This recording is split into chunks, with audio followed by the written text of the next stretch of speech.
From the Presidential Palace, Manila, Dateline Malacañang.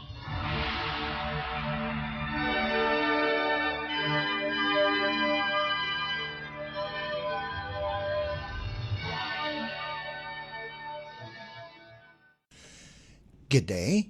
Radio Pilipinas World Service of the Presidential Broadcast Service can also be heard on shortwave broadcast through the facilities of the United States Agency for Global Media, or Voice of America, on the following shortwave frequencies: 12.020 MHz, 15.640 MHz, and 17.665 MHz. I'm Leo Magpayo, and this is Dateline Malacañang. Malacañang on Thursday debunked as fake news a supposed Memorandum Circular, or MC, ordering the suspension of work in government offices nationwide on December 26th and 29th for the holiday season. Executive Secretary Ralph Recto told Palace reporters via text message that he issued no such directive. His clarification followed the circulation on social media of a fabricated MC-47 bearing a forged version of his signature. The bogus document claimed that an extended break had been declared to promote work-life balance and support the emotional and social wellness of government workers. It also alleged that the work suspension was meant to foster the spirit of togetherness and give employees more time with their families during the holidays. December 26 and 29 are not listed as regular holidays or special non-working days for 2025.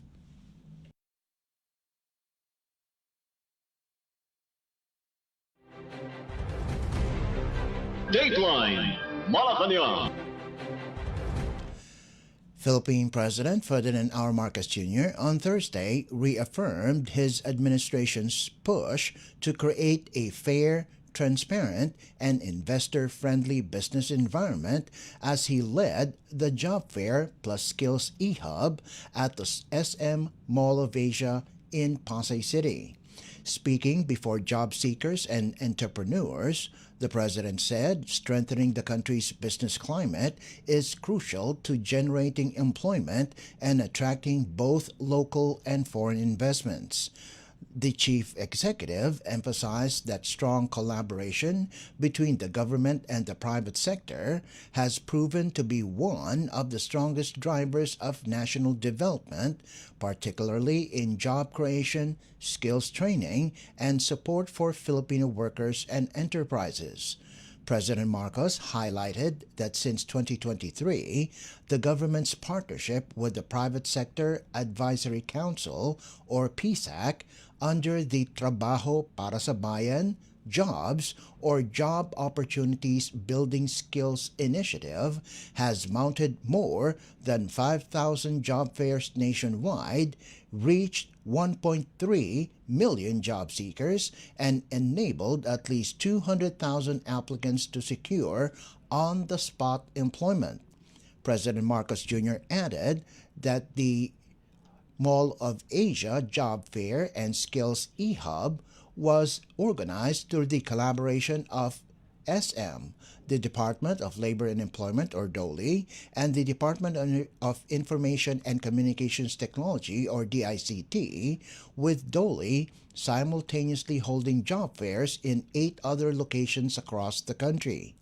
The president also noted that the government and its private partners are hosting a holiday micro, small, and medium enterprise, or MSME bazaar at Ayala Malls by the Bay to promote Filipino entrepreneurship, along with a one-stop service hub at Robinson's Manila, offering job fairs, mentoring sessions, and various government services and assistance programs. In these times, when many Filipinos are having a hard time finding employment that matches their skills, their interests, and their aspirations, we all recognize that this is our responsibility to ensure that assistance is something that meets them wherever they are.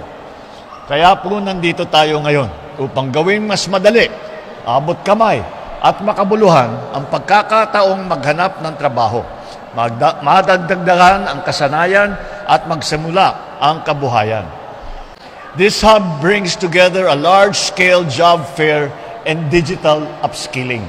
Our partners from the Asia-Pacific College, the National University, and IBM, nandito po sila.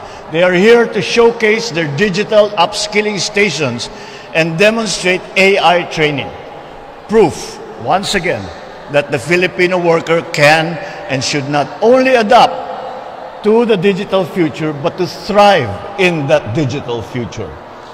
Be assured, this administration will continue to create a fair, transparent, and enabling business environment, one that encourages both local and foreign investments and rewards persistence with progress.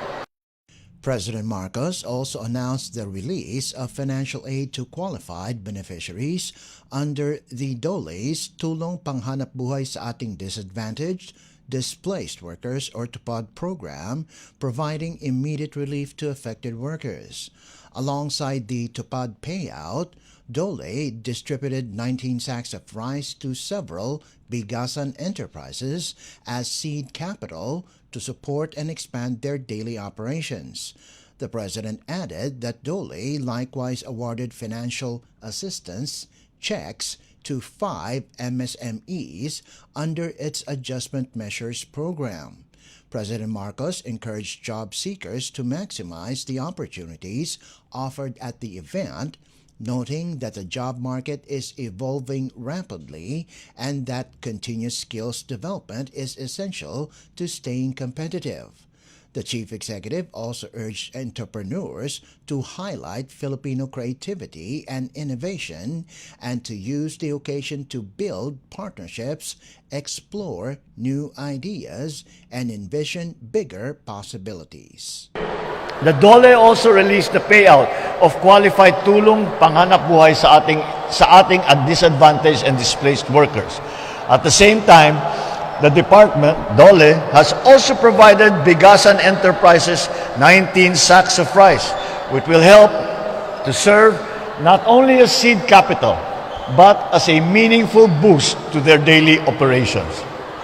Together with this, the DOLE also awarded checks under Adjusted Measures Program for 5 MSMEs. We hope that government assistance will help you grow your business, improving enterprise viability, competitiveness, and productivity. Ferdinand R. Marcos Jr. Dateline Malacañang. Philippine President Ferdinand R. Marcos Jr. expressed confidence that the education reforms pursued under his administration will be carried forward beyond his term. In the 6th episode of his podcast released Thursday, the President underscored the urgency of constructing more classrooms, expanding support for teachers, and improving access to digital tools. President Marcos said he hopes the initiatives already in place to strengthen the education sector will be maintained by the next administration, stressing that education is a right that future governments must continue to uphold. Education is one of those things that I hope we can get started in such a way na kahit wala na ako dito, kahit na wala na kami dito, not my administration is no longer here, that this will continue, that this will masanay ang tao so that it becomes a right. And if it is taken away from you, you can demand for it to be brought back. Karapatan namin yan, magkaroon ng ganyan. Huwag niyong tatanggalin yan. Yes. And that's what I want to instill in everybody. That's what I want to instill in government. That's what I want to instill in the people. That it is a right. Yes. You can demand it. It is a right. Pointed to classroom shortages, limited internet and technology access, and declining student performance as key issues the government seeks to address through increased investments in basic education. The chief executive said his administration aims to accelerate the construction of new classrooms, expand support for teachers, and strengthen the science, technology, engineering, and mathematics, or STEM curriculum.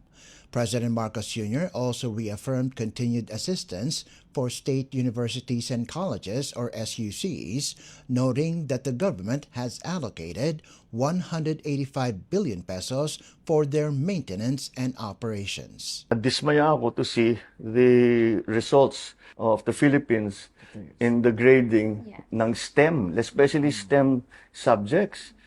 We're in a technological world now. We're living in a technological world, highly technological world. Paano naman wala tayong anghinan natin sa STEM subject? What's important to me is that every Filipino, ang galing kasi ng Pinoy.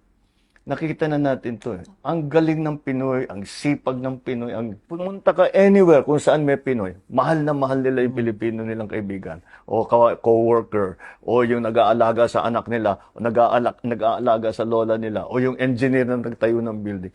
They just love Filipinos. I hear leaders of rich countries tell me that, without the Filipino workers, our country would not be this successful as it is now. They were there for the last 25 years, and we built up our country because of the Filipino workers. And they just love you. In other words, you give Filipinos a good opportunity, they'll shine. That's why it's important na ayusin natin ang education para lahat ng Pilipinong magagaling mabigyan ng pagkakataon na sumikat sila, whether at home, whether in government, whether abroad, anywhere. Basta't nabigyan sila ng magandang pundasyon, magandang edukasyon, kaya nilang sumabak kahit saan. Makipagsapalaran sila kahit saan sa buong mundo. That was Philippine President Ferdinand R. Marcos Jr. Dateline Malacañang.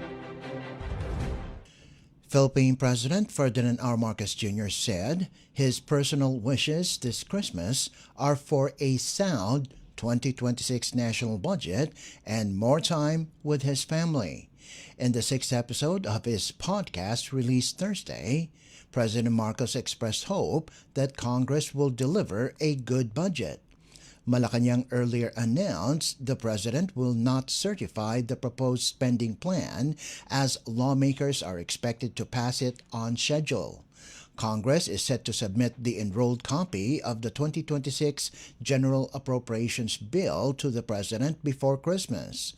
Senate President Vicente Soto III said the bicameral conference committee will meet from December 12 to 14, with both chambers prepared to work through the weekend to finish deliberations. The proposed 6.793 trillion peso budget seeks to gradually reduce the deficit and debt, generate more jobs, and cut poverty to single digits by the end of President Marcos's term. President Marcos also shared his wish to spend more time with his family, admitting the demands of the presidency make it difficult. Still, the chief executive described serving as the nation's chief executive as a great privilege. I don't know how specific you want to get, but that for Christmas, that the legislature will provide us a good budget. Yes. We also wish for that. That will make for a very nice Christmas. Intangible, more time with my family. Yes. In this job, you cannot hang. You can't chill. Yes. There's wala na yun. So, of course, we used to enjoy that very much, especially when we were living in Ilocos. Wala pang trabaho yung mga bata. Simpleng-simple lang yung buhay namin noon. I miss that. But, I'm not saying I'm not happy to be here. I'm happy to be here because you're given, again, the privilege to help, to do something, to help people's lives. That's the biggest privilege that anyone can give you. Yes. If you're in public service, that's golden. That was Philippine President Ferdinand R. Marcos Jr. Dateline Malacañang. In a related story, Philippine Senate President Vicente Soto III and Senator Sherwin Gatchalian confirmed Thursday that the bicameral conference committee meeting on the proposed 2026 national budget has been moved to December 13 to give technical staff from both chambers more time to reconcile differing entries in the spending bill. The bicameral meeting was initially set for Friday, but Soto said Senate and House technical teams requested an extra day to finalize the detailed budget matrix needed for negotiations. In a message to reporters, Soto said the Senate is making sure all details and annexes are fully disclosed for transparency, allowing both chambers to thoroughly review each other's versions of House Bill No. 4058, the proposed 2026 General Appropriations Act. Gatchalian, chair of the Senate Committee on Finance, likewise cited the complexity of this year's budget files, noting that the disaggregation of project-level entries and inclusion of technical descriptions have made the reconciliation process more meticulous than usual. The bicameral conference committee, which is tasked with harmonizing the Senate and House versions of the 2026 budget, will now convene Saturday at the Philippine International Convention Center. Dateline Malacañang. In other news, the Sandigan Bayan has ordered the cancellation of the passport of former Ako Bicol Party List Representative Zaldi Co and formally declared him a fugitive from justice. In an 8-page resolution dated December 10th, the Anti-Graft Court directed the Department of Foreign Affairs or DFA to immediately revoke Co's Philippine passport. The ruling stated that the deliberate refusal to submit to the lawful authority of the court unless his demands are met confirms his clear intent to remain outside the jurisdiction of the court. The court noted that Co left the country while investigations into alleged corruption in flood control projects were underway and as formal charges loomed. His strategically timed flight, it said, supports the conclusion that he intended to evade prosecution. In a separate resolution, the Sandigan Bayan also granted the prosecution's request to declare 3 SunWest Incorporated board members, Aderma Alcazar, Cesar Buenaventura, and Noel Co, as fugitives from justice and ordered the cancellation of their passports as well. Dateline Malacañang.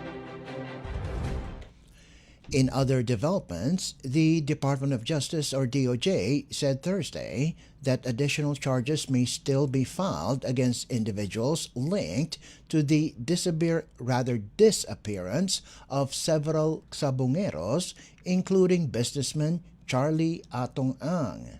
Prosecutor General Richard Anthony Fadulion said a new preliminary investigation may be conducted in at least one case pending before the Manila Regional Trial Court involving incidents at the Manila Arena.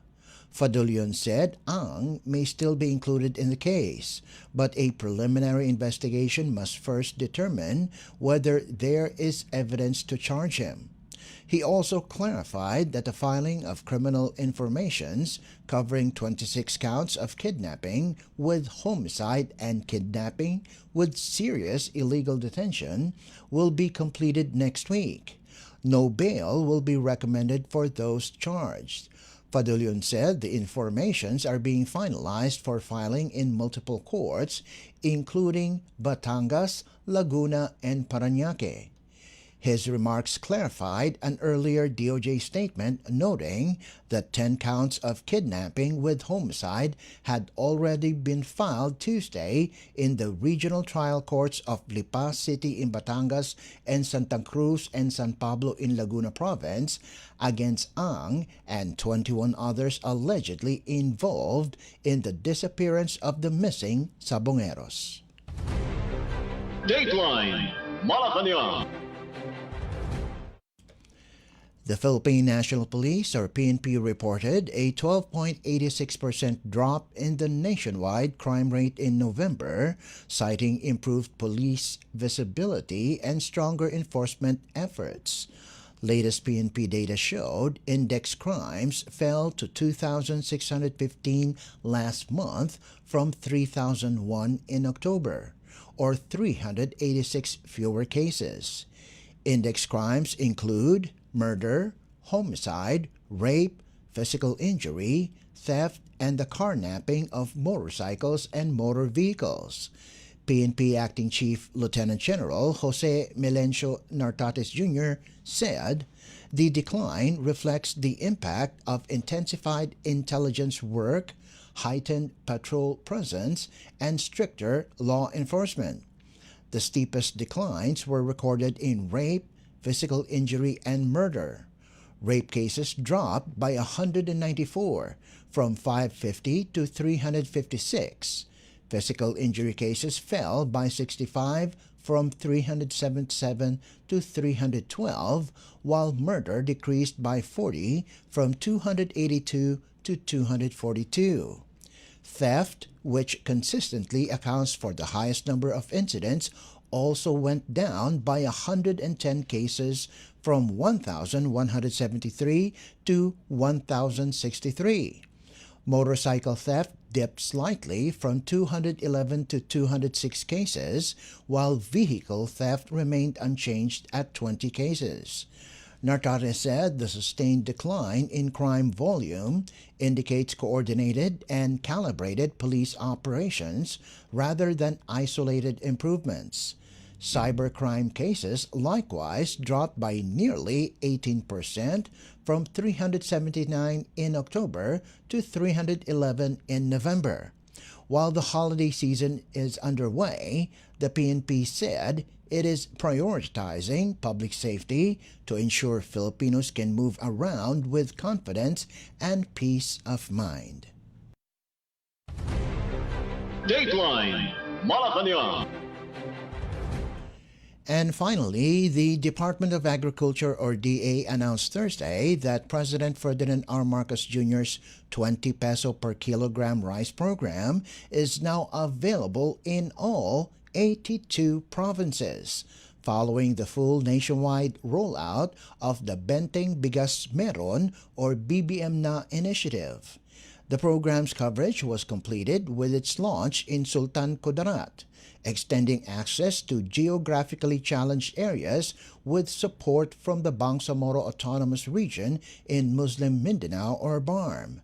DA Assistant Secretary Genevieve Guevara said the fulfillment of the 20 peso rice project would not have been possible without the unified action and collaboration of various government agencies. The BARM rollout covered Barira, Buldon, Matanog, Sultan Kudarat, and Sultan Mastura. Guevara said the expansion highlights the program's inclusive intent. A total of 429 sites nationwide now offer 20 peso per kilogram rice and other agricultural goods. The DA aims to reach 15 million households by 2026. Current beneficiaries include teachers, non-teaching personnel, senior citizens, persons with disabilities, solo parents, 4-piece beneficiaries, indigenous peoples, low-income earners, farmers, fisherfolk, transport workers, and participants in the Department of Social Welfare and Development, or DSWD's Walang Gutom program. The DA also plans to expand its online registry to cover delivery riders, drivers, bus conductors, and security personnel. Dateline Malacañang. Before we conclude our program, Radyo Pilipinas World Service of the Presidential Broadcast Service can be heard over the following shortwave frequencies: 12.020 MHz, 15.640 MHz, and 17.665 MHz. Radyo Pilipinas World Service is also live on audio streaming. Just download Evox PBS Receiver on your Google Play Store or the App Store from your Apple phone. You can also visit our Facebook page and YouTube channel. Just type in and search for Radyo Pilipinas World Service. Kindly subscribe, like, and share our post as well. And that concludes this edition of Dateline Malacañang. For Radyo Pilipinas World Service, this is Leo Magpayo. Good day and stay safe. From the Presidential Palace, Manila, Dateline Malacañang.